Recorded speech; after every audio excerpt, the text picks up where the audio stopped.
This is the OWrap. I am Vanessa James. Here are the stories making headlines today.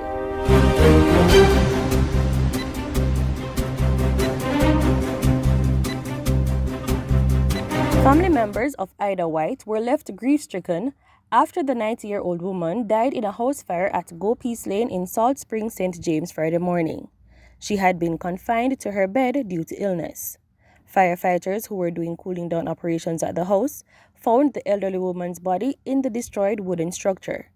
The firefighters reported that they were alerted to the fire about 8:55 a.m.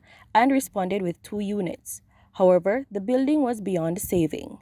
White's granddaughter Colette Carr said the elderly woman lived alone in a yard shared by the family and they often checked on her as they knew she was unable to care for herself.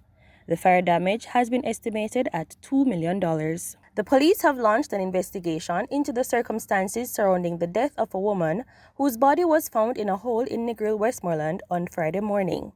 The woman is said to have been reported missing prior to the discovery of the body. Police have not yet confirmed the identity of the deceased. The Electoral Office of Jamaica is reporting that 22,117 people have been added to the National Voters List that was updated and published on Wednesday.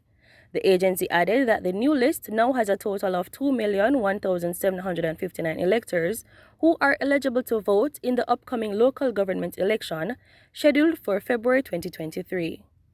The EOJ said in a statement on Friday that those added to the November 30 list will be given the new voter ID, which should become available by the end of December 2022.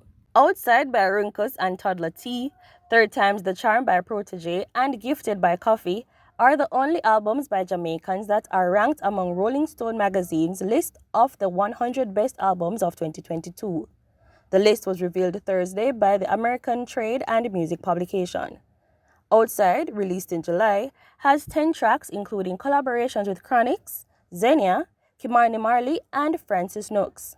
Meanwhile, Third Time's the Charm peaked at number 8 on the Billboard Reggae Albums chart and was nominated in the Best Reggae Album category of the 65th Grammy Awards. As for the Gifted album, it was released in March and rose to number 2 on the Billboard Reggae Albums chart. It also debuted at number 9 on the UK Albums chart. And in World Cup news, Day 13 of the greatest show on earth created a bittersweet experience for the 2 matchups of the morning. A distraught Luis Suarez could be seen crying from the sidelines as Uruguay was booted from the tournament, though they fought to a 2-0 victory over Ghana.